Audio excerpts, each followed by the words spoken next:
अस्सलाम वालेकुम वरहमतुल्लाहि वबरकातुहू। दोस्तों, आउं आहियां अली हसन अब्बासी। किताब आहे कुड़लखपत जो क़ैदी भाङो ॿियो, जेल डायरी, लेखक रसूल बख़्श पलीजो। माज़रत सां हिन खां पहिरीं वारी किस्त 52 हुई, जेका मां वॉइस में 55 ई चई वियो आहियां। टेक्स्ट में उनखे मां 52 ई लिखियो आहे। हीअ किस्त आहे 53। 11/3/1983 ईस्वी। राति जा 6:30 थिया आहिनि। दरवाज़ा बंदि थी विया आहिनि। सवेल मुश्ताक अवान जेलर आयो हो। कुरैशीअ जो पैगाम ॾिनई त ज़ाल सां ठाह थी वियो अथमि। हैदर शाह लाइ बि मुश्ताक चयो त मूं नियापो तुंहिंजो ॾिनुसि। चयई ठीकु ठाक आहे। वाक़ई मुख़्तियार जा बि सलाम ॾिनई। हिकिड़े हमरा जंहिंजी अपील लिखी हुयमि तंहिं बि सलाम मोकिलिया आहिनि। कलोकियुनि पंजाब यूनिवर्सिटीअ जे चूंडुनि में जमियत खटियो आहे, पर जनरल सेक्रेटरीअ जी पोस्ट हाराई अथसि। जहिड़ो थियो आहे, अॻिते खेसि मुनज़म मुखालफ़त सां मुक़ाबिलो करणो पवंदो। मुल्तान बहावलपुर टेक्सीला जे चूंडुनि में जमियत हारायो आहे। इंजीनियरिंग यूनिवर्सिटीअ में हिकिड़ी बि सीट खटी न सघी। ॾिसिजे थो त जमियत जी पंजाब जी शागिर्द सियासत ते बालादस्ती ख़तमु न थी आहे, पर कमज़ोर ज़रूर थी आहे। ईंदड़ साल बि खेसि अञा बि वधीक धक लॻण जो इम्कान आहे। अॼु फ़खरूअ जी ड्यूटी बदिलिजी वई। रफ़ीक बि बदिली थी वियो। ज़िया अॼु वरी साॻियूं पुराणियूं मीसणाईअ ऐं मुनाफ़िकीअ वारियूं गोल मोल ॻाल्हियूं कयूं आहिनि। चए उम्मीदवारनि ते शर्त रखिबा। हर कंहिं ईसे मूसे खे हुकूमत करण जो हक़ न आहे। जतोई अॼुकल्ह ॾाढी खुनकीअ में थो ॾिसिजे। चयो अथसि त 14 अगस्त वारो ऐलान बि चूंडुनि खे टाइण जो बहानो आहे। उन ॾींहुं कान का ओट पटांग वाहियात ॻाल्हि करे पोइ चयो वेंदो त हाणे 12 महीना ॿिया उन ते उज़ुर करियो। मस का ॻाल्हि कई अथसि। चए थो सरकार 12 महीना बि मुश्किल कढी सघंदी। सुप्रीम कोर्ट यहिया बख़्तियार खे बेॾोही ठहिराए पंहिंजी पत रखण जी कोशिशि कई आहे। सिनेमा वारनि हिते एहतजाज तौरु सिनेमाऊं बंदि कयूं आहिनि। कराचीअ में बसुनि जी हड़ताल आहे। अॼु मायुनि जुलूस कढियो हूंदो। औरतुनि जे शाहिदीअ खे अधु माण्हूअ जी शाहिदीअ जेतिरी अहमियत मिलण वारे कानून जे करे शागिर्दनि जा गोड़ हलनि पिया, थोरा पर लाॻीता। शुरूआत जमियत कई आहे इलेक्शनूं खटण लाइ, पर ॻाल्हि कुझु वधी वई आहे।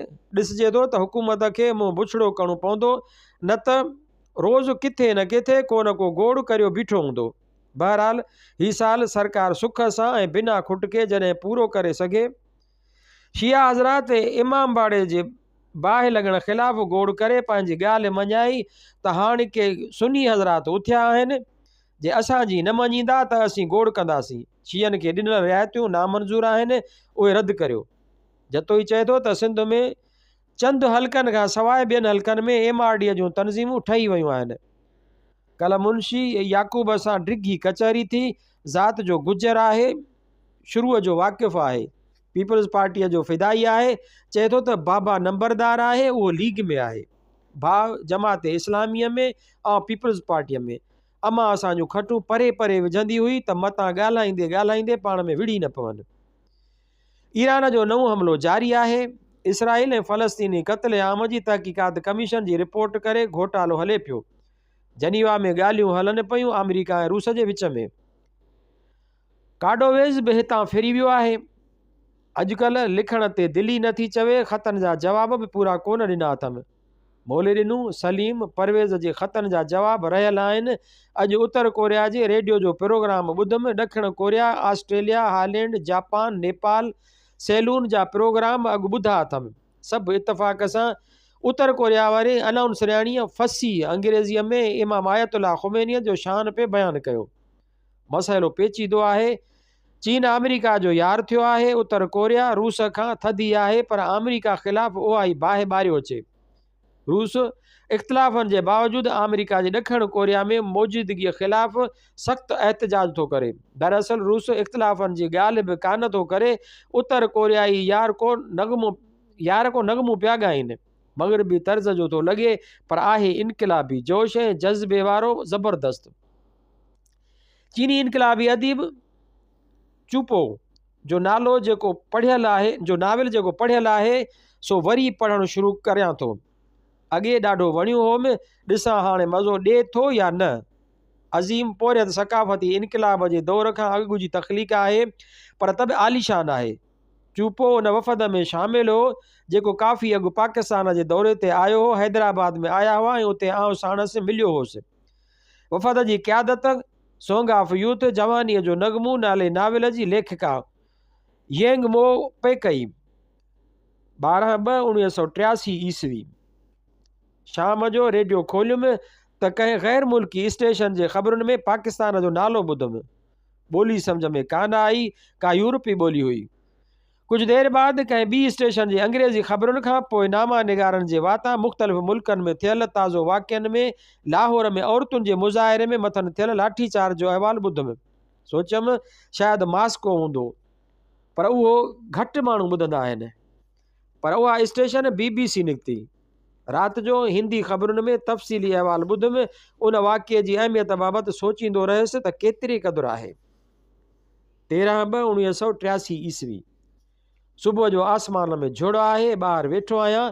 कंहिं महिल सिजु झाती पायो वरियो ग़ाइबु थियो वञे। ज़फ़र ऐं नंबरदार मानी वठणु विया आहिनि, ससु नुंहुं वांगुरु।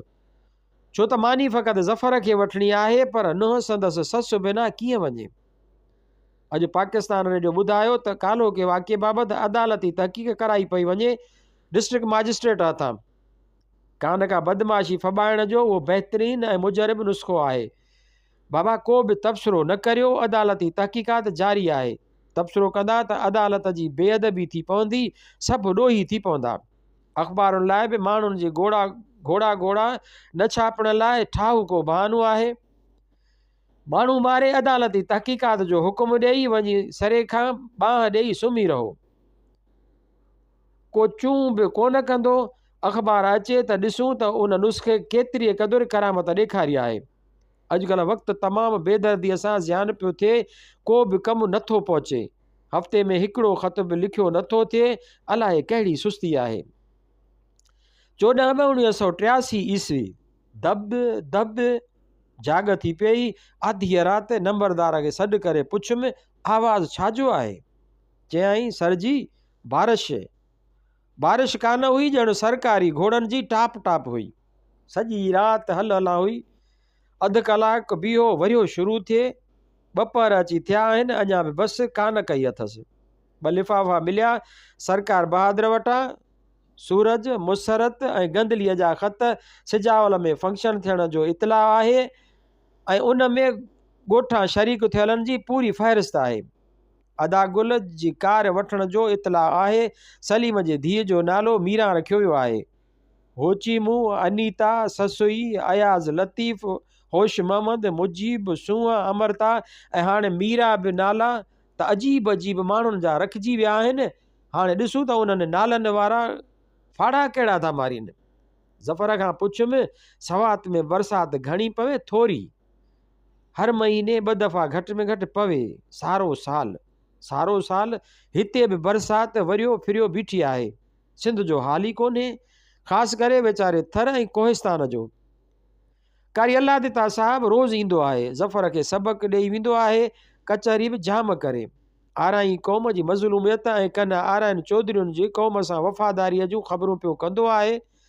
काल मियां मोहम्मद जो सैफ़ुल मुल्क खणी आयो ऐं पढ़ी बि ॿुधायई। मियां मोहम्मद वॾी ॻाल्हि आहे।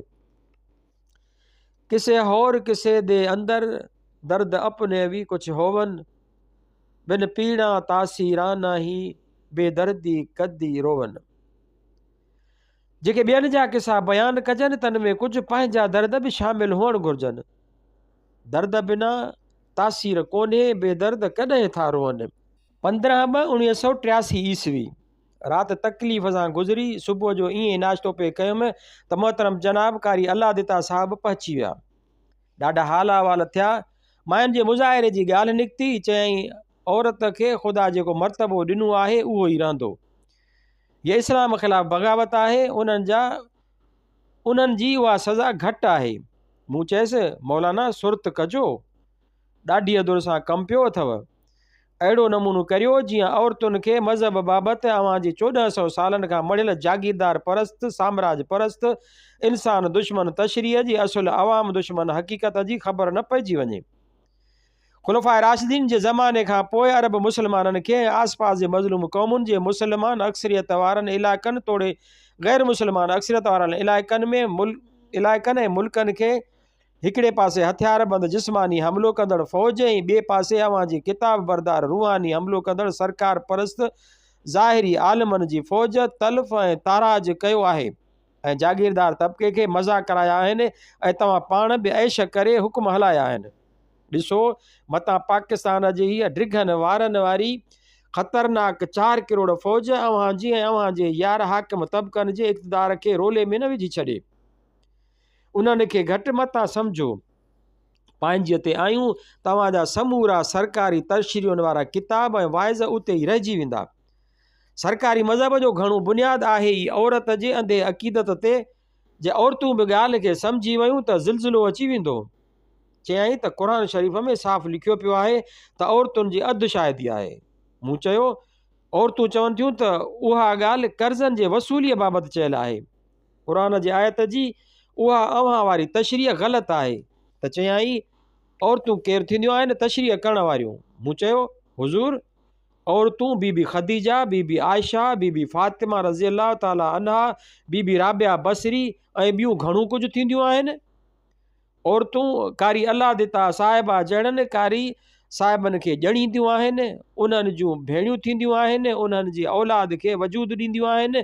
रही तशरीह सो 14 सदियूं अव्हां जाबिर ऐं ग़ासिब ख़ुदि साख्ता ख़लीफ़नि ऐं सुल्ताननि जे खूनी तलवारुनि जे पहिरे हेठि मज़हबी किताबनि जूं पंहिंजे पंहिंजे आकाउनि जे मतिलब जूं तशरीहूं लिखी किताबनि जा हमालिया जेॾा पहाड़ खड़ा करे छॾिया आहिनि। उहो मामले जो हिकिड़ो रुख़ आहे, जागीरदार सरमाएदार ऐं साम्राजी रुख़। हाणे अवाम खे बि वारो ॾियो त उहे बि पंहिंजूं तशरीहूं पेश कनि। थोरी देरि खां पोइ चयाईं सिंध ऐं पंजाब जा माण्हू मज़हबी तशरीहूं पेश कनि। थोरी देरि खां पोइ चयाईं सिंध ऐं पंजाब जा माण्हू मज़हबी आहिनि, उहे इस्लाम ख़िलाफ़ु अखर बि बर्दाश्त न कंदा। मूं चयो बराबरि। सिंध ऐं पंजाब जा माण्हू शाह लतीफ़, सचल, बुले शाह, शाह हुसैन, बाबा फरीद, ख्वाजा फरीद, सुल्तान बाहू, बेदल बेकस वारे इस्लाम जी इंसान दोस्त अवाम दोस्त तशरीह ऐं सम्झाणीअ खां सवाइ इस्लाम जी कंहिं बि सरकारी जागीरदारी सरमाएदारी ऐं साम्राजी तशरीह खे क़बूल न कंदा। चयाईं असुल मसइलो आहे पाकिस्तान जी सलामतीअ जो। मूं चयो पाकिस्तान माण्हुनि लाइ वजूद में आयो आहे, माण्हू पाकिस्तान लाइ कोन पैदा थिया आहिनि। मुल्क जे अवाम जी अक्सरियत लाइ जे कम जो साबित थियो त आहे पाकिस्तान, न त ख़ुशि हुजे। कलाक सॼो नोक झोक हलंदी रही। मूं ॾिसण ते चाहियो त हिकिड़े आम शरीफ़ ग़रीब पढ़ियल पंजाबीअ जे ज़हन में कहिड़ो नज़रियो ऐं कहिड़ी सोच घर करे विहारी वई आहे। उहो बि ॾिसण ते चाहियुमि त ॿी धुर जो नुक़्ताए नज़र ॿुधी हिननि जो रद्द अमल कहिड़ो थो थिए। सफ़ा बेहोश थी था वञनि या कुझु होश हवास जाइ ते रहे नथो। अॻे हिकिड़ा ॿ यार उहे ॻाल्हियूं ॿुधी उभा थी विया। चे हलो त हलूं, ही सिंधी मुल्क जा दुश्मन आहिनि। 22/2/1983 ईस्वी। अॼुकल्ह डायरी लिखी नथी थिए, ठीकु नथो रहां, तकलीफ़ सबबु लिखियो नथो थिए। अॻी ख़मीस ते आरो आयो हो, अदल कुझु तमामु सुठा किताब हथ करे मोकिलिया। उहे पढ़ां पियो। हिकिड़े जी त सख़्तु ज़रूरत हुयमि। मुग़ल तारीख़ जो बयानु अक्सर औरंगज़ेब ते अचो बीहो रहे। पोइ छा थियो? औरंगज़ेब जा पोयां केरु हुआ? छा कयाऊं? मुग़ल हुकूमत जी पछाड़ी कीअं थी? तंहिंजो सरबस्तो अहवालु आम तरह नथो मिले। गुरबल तारीख़ूं बि सवलाईअ सां नथियूं मिलनि। हर को कमाल जो मट आहे। ज़वाल जी ॻाल्हि करण या ॿुधण लाइ को बि तयारु कोन्हे। बसि 2 अखर त औरंगज़ेब जा पोयां नाअहल हुआ। गोया सियासत रुगो अहलियत या नाअहलियत जो खेल आहे।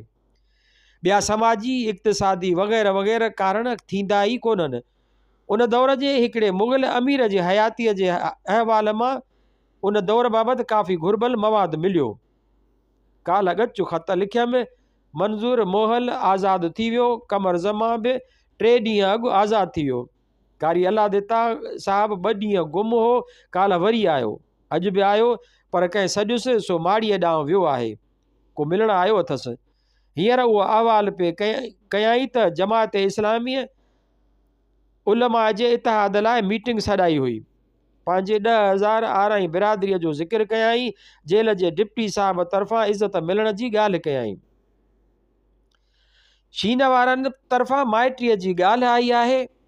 माइटी तंज़ीमी इतिहाद असां पंहिंजो नुक़्ता नज़र पेश कयो आहे, पर कसरस करण लाइ तयारु रहणो पवंदो। हालांकि मौजूदा हालतुनि में सही ऐं इंसाफ़ भरी ऐं गॾियल नफ़े वारी ॻाल्हि उहा आहे जेका असीं चऊं था, पर यारनि खे ॻाल्हि अलाए सम्झ में ईंदी अलाए न। आसाम जे फ़सादनि इंदिरा हुकूमत खे ऐं ढाका यूनिवर्सिटीअ जे वाक़िअनि बांग्लादेश जे फ़ौजी हुकूमत खे धोॾे रखियो आहे। 24 तारीख़ हिन महीने जे सियासी क़ैदियुनि जो ॾींहुं मल्हाइण जी ॻाल्हि कई वई आहे। गैर जानबदार मुल्कनि जी कॉन्फ्रेंस वेझी अची सहिड़ी आहे। MRD खे हिन महीने पंहिंजे मुतालबनि जो ऐलान करणो हो। ॾिसूं त छा थो थिए। ज़िया वेकाऊ मुल्हनि ऐं रुजत परस्तनि खे मुनज़म पियो करे। मुल्हनि जूं ही मीटिंगूं उन जूं शाखूं आहिनि। अमरीकी ख़ज़ाने जा दर खुलियल आहिनि। जेकी तलब सो तयारु चढ़ंदे चयूं थींदी वेढ़े वॾांदरी शाह ईरान ऐं रूस जे तालुकात में थधाण आहे। जर्मनीअ में चूंडूं थियण वारियूं आहिनि। चीन रूस जूं ॻाल्हियूं ईंदड़ महीने वरी हलंदियूं। 10/3/1983 ईस्वी लिखे के ॾींहं थी विया आहिनि। 2 हफ़्ता अॻु पेर में कुझु मोच अची वई हुई, तंहिं हणी समूरो प्रोग्राम उल्टो करे छॾियो। टियों ॾींहुं असलम आयो हो। परवेज़ इनायत सां गॾु सुठी कचहरी थी। माइटीअ वारी ॻाल्हि रिढ़ी पई अॻ भरी। मुख़्तियार जो ख़त आयो हो, पर हैदर जो कोन आयो आहे, अलाए छो। हिते ड्यूटियूं बदिलियल आहिनि। कुझु ॾींहंनि खां दुनिया खां कटियल आहियूं। के अबरा सबरा नाविल ॿिया बि पढ़िया अथमि।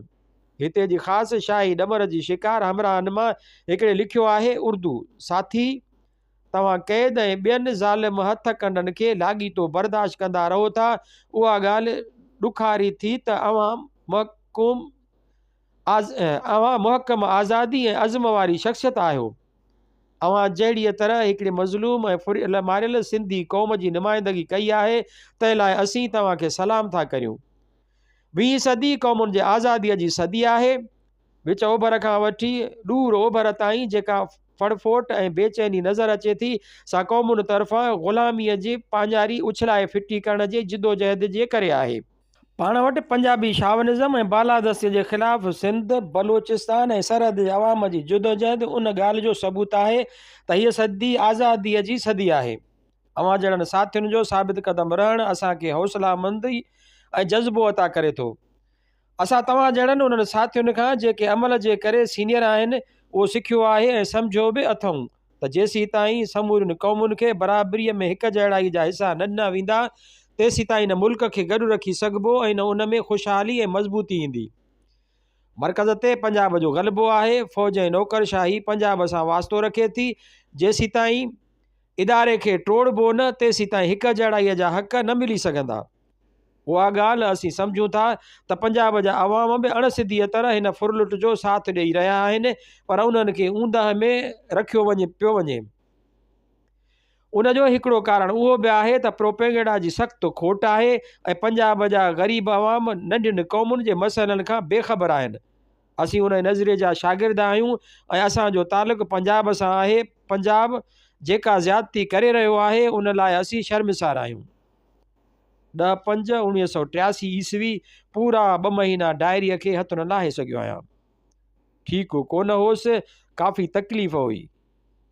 ॻाल्हि पे हली मूं बि न त बि गुज़िरियल 20 सालनि जे नौकरीअ में 2000 माण्हू हथनि सां रवाना कया हूंदा, पर वाड़े जवान जा पुट माउ खीर पी ॼाओ तोखे। राति 3:30 बजे मुंहिंजी ड्यूटी हुई।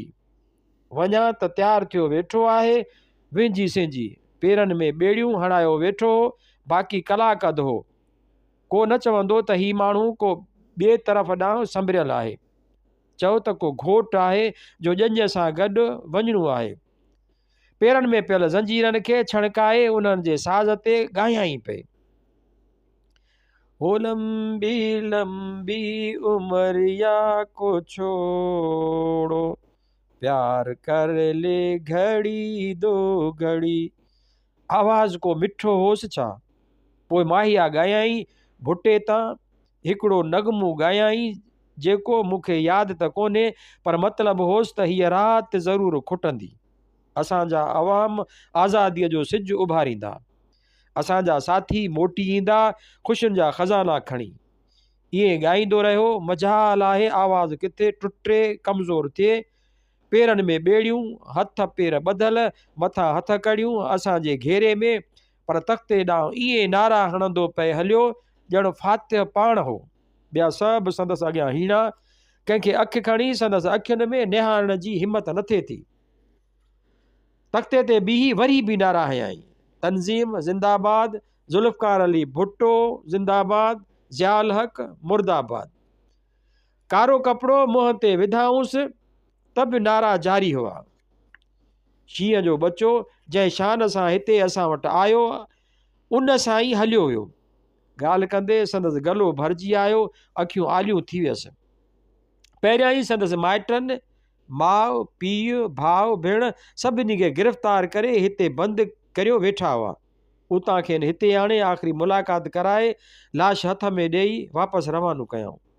जेको ॾिस तंहिंजो ॻाल्हि करियो गलो भरिजियो अचे।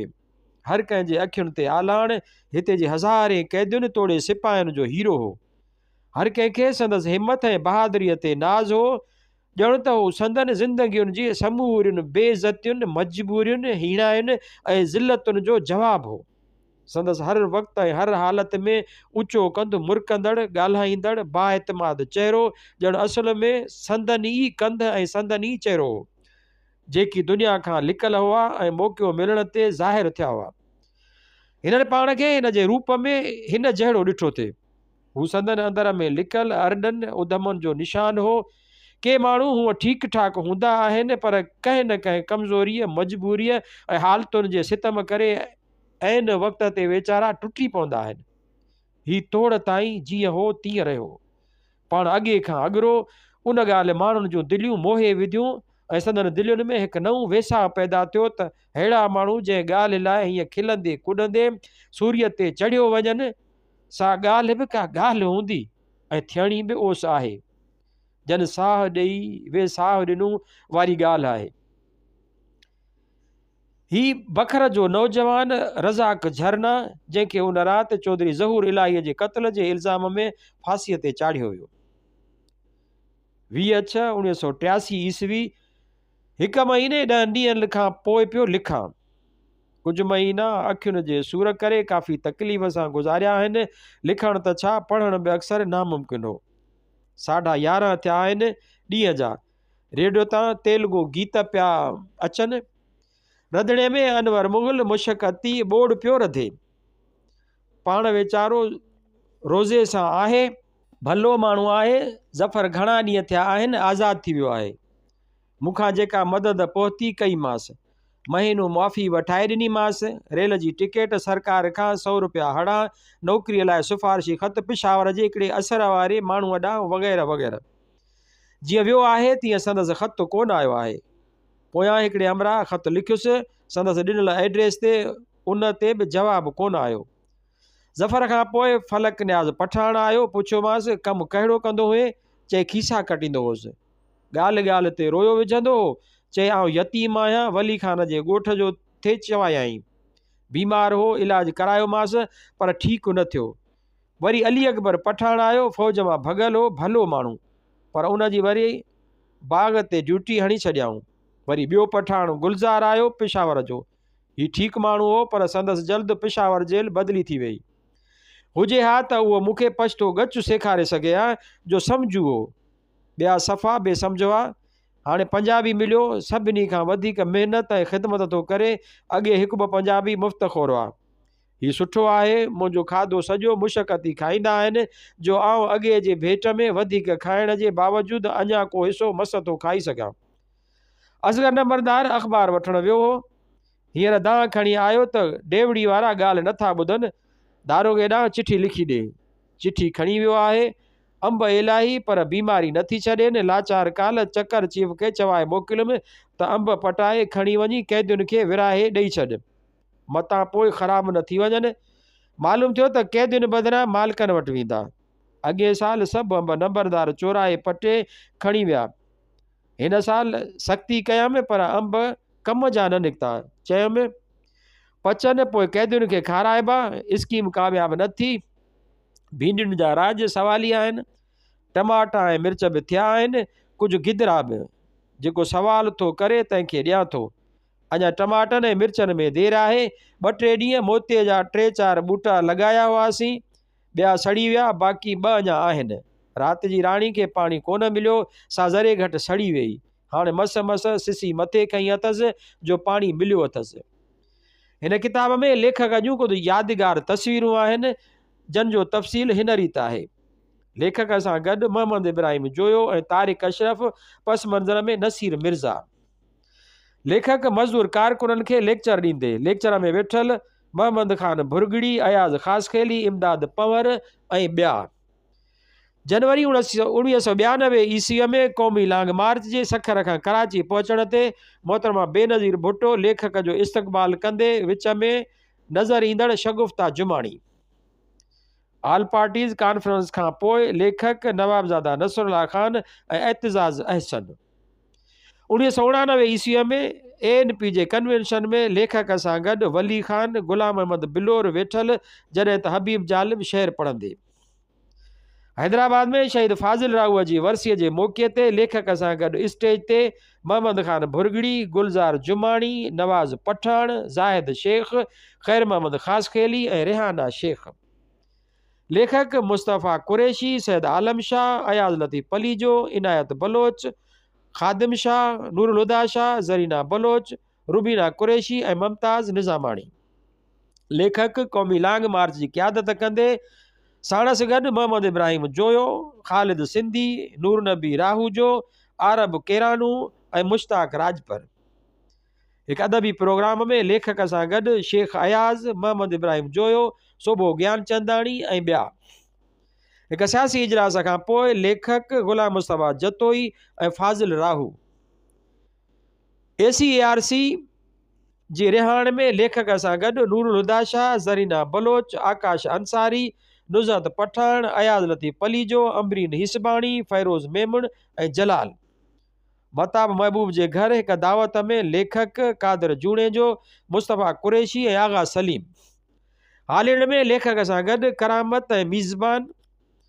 लेखक सां गॾु सैयद आलम शाह, कादर रांटो, इनायत बलोच, अयाज़ लतीफ़ पलीजो ऐं Hafeez Qureshi.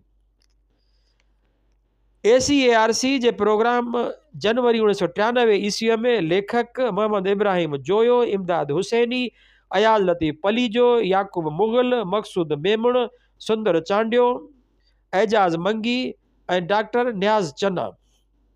Sindh education and art research council जे प्रोग्राम में लेखक सां गॾु डॉक्टर याकूब मुग़ल, निसार हुसैनी, अयाज़ लतीफ़ पलीजो, ज़ेब निज़ामाणी, मंज़ूर सोलंगी, अशरफ बलोच, रज़ाक रिंद ऐं मक़सूद।